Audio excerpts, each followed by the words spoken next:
Hello everyone, কেমন আছেন আপনারা? আমি ভালো আছি। আজকে আপনাদের সঙ্গে শেয়ার করছি কুলের চাটনি।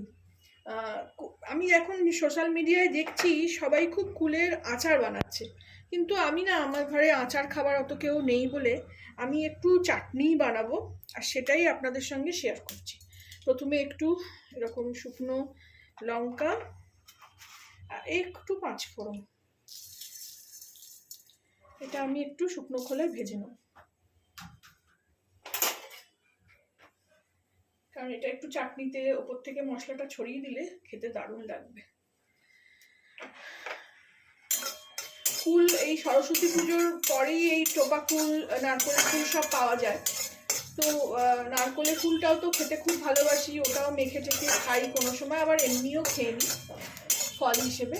আবার টোপা ফুলটা আমার মাকে দেখেছি সব সময়, যে ছোট থেকে মা এই একটু টমেটো দিয়ে এই কুলের চাটনিটা করতো। শুধু কুলের করতো না, একটু টমেটোও দিত, তাতে একটু মানে বেশ ব্যাপারটা, থকথকে ব্যাপারটাও হতো, আর খেতে ভালো লাগতো। তো আমি ওই জন্য চাটনি, আমার ঘরে খাবার কেউ নেই, ওই জন্য আচার খাবার কেউ নেই, আচার করে আমি করিও না, করলে পড়ে থাকে, ভেঙে ঢুকে যায়, খাওয়া হয় না। সেই জন্য আমি একটু চাটনি করছি, আর সেটা আপনাদের সঙ্গে শেয়ার করলাম। আপনারা যারা কুল ভালোবাসেন তারা এরকম ভাবে চাটনি করে খেতে পারেন। আমি এটা ভেজা হয়ে গেছে, মেটা ঢেলে নেবো এখানে, এটাকে গুঁড়ো করে খুব ঝাল। এরপর আমি এতে একটু অল্প করে তেল দিয়ে দেবো।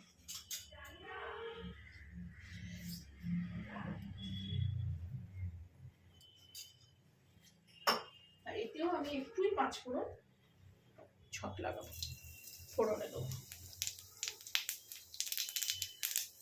দিয়ে একটা টমেটো দিয়ে দেবো।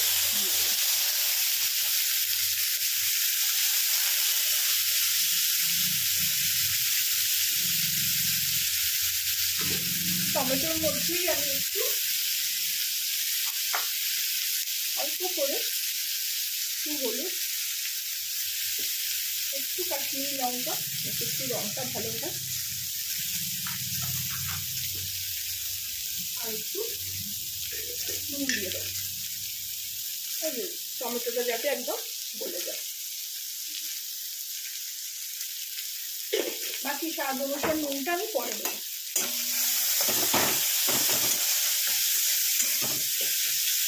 একটা টমেটো নিলাম, আর মোটামুটি এখানে আমি এই 10 টাকার কুল এনেছিলাম, আর এটাকে আমি ভালো করে ধুয়ে একটু শুকিয়ে নিয়েছি, আর বোটাগুলো ছাড়িয়ে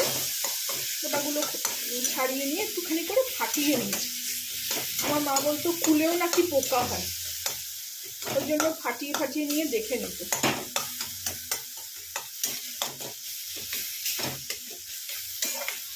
একটু খুন্তি দিয়ে ভেঙে টমেটোটাকে গলিয়ে নিলাম। এরপর আমি এতে ফুলগুলো দিয়ে দিলাম। ফুল একটু ওই আঠা মতন হয়, তো একটু শুকিয়ে নিলে আঠা ভাবটা কম হয়, লেজদার মতো, মানে একটু হড়হড়ের মতন হয় ফুলটা। এটাও আমি একটু ভালো করে ভেজে নেব।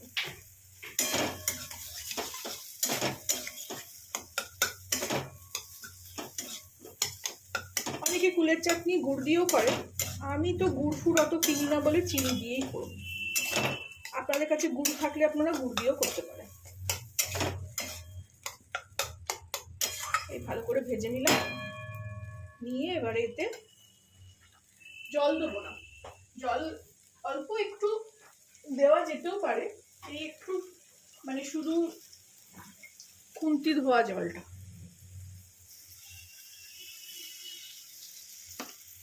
বেশি জল না, একটুখানি।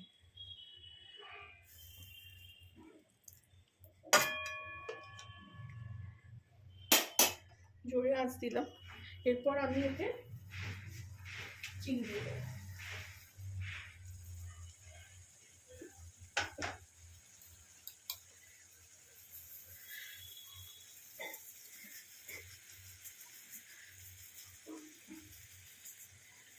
এটা আমি আমার আন্দাজ মতোই দিই, ফুল একটু টকই হয়, আর চাটনি এসব একটু মিষ্টি মিষ্টি টক টক ভাল লাগে।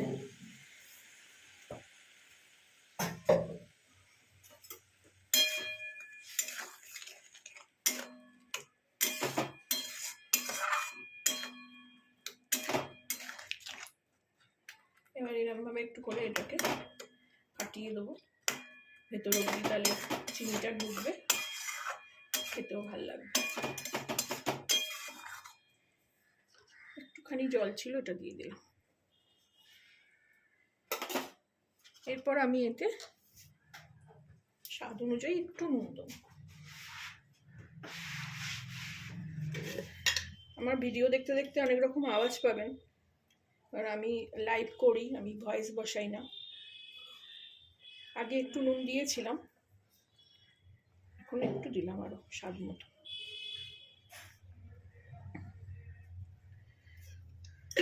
একটু ফুটুক, চিনিটাও চেখে নেবো আমি, দেখে আবার একটু যদি লাগে চিনি দেবো।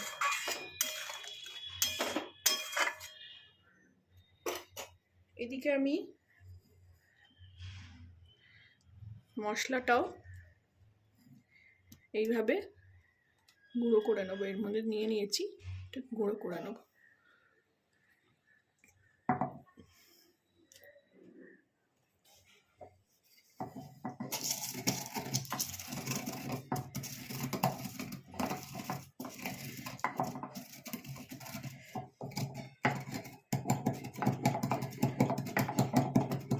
খুব ইজি রান্না, খুব সহজেই হয়ে যায়।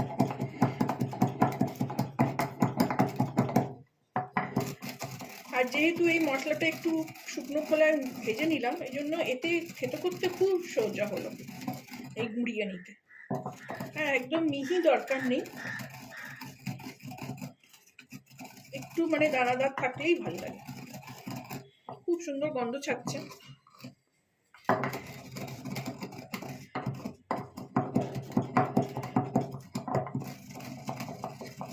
চাটনিও ফুটতে শুরু করে দিয়েছে।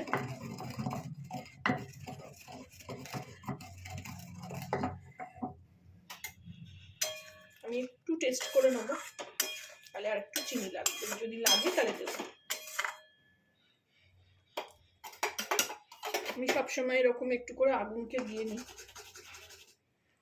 ছোটবেলা থেকে এটা শিখেছি।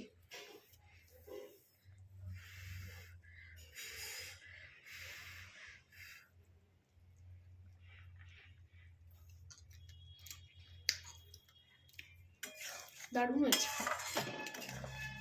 আর একটু চিনি দেবো,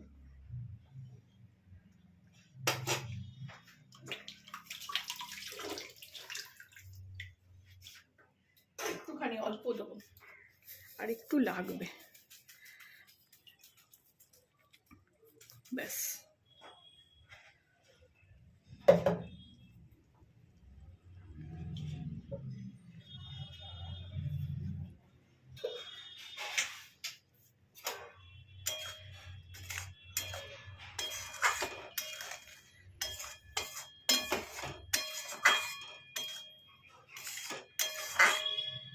ফুটুক, এবার আমি শুকনো মশলাটাও এতে দিয়ে দেবো।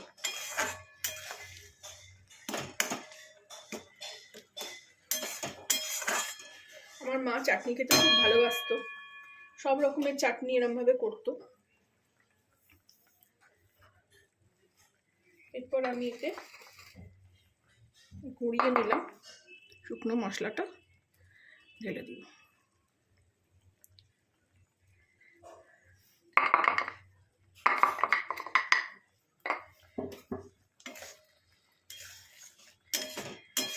এতে একটু আচার আচার ফিলিংসও আসবে কিন্তু, আর গন্ধটা এত ভালো ছাড়ছে।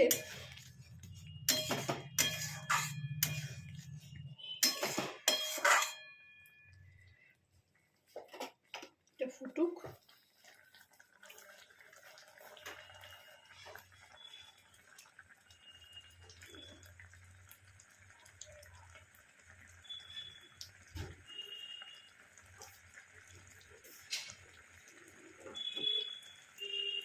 এটা হয়ে গেছে।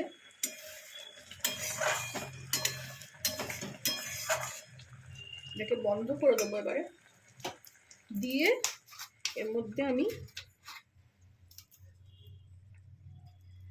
এই ভিনিগারের যে ঢাকনাগুলো হয় সেই 1 ঢাকন ভিনিগার দিয়ে দেবো, তাতে টেস্টটা দারুণ হবে। আপনারাও এইভাবে বানাবেন, খাবেন, আমাকে জানাবেন কেমন লাগলো। কোনো সাজেশন থাকলে সেটাও জানাবেন, আমি চেষ্টা করব সেটাকেও পালন করার।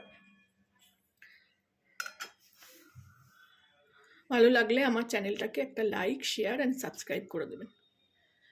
Thank you for watching.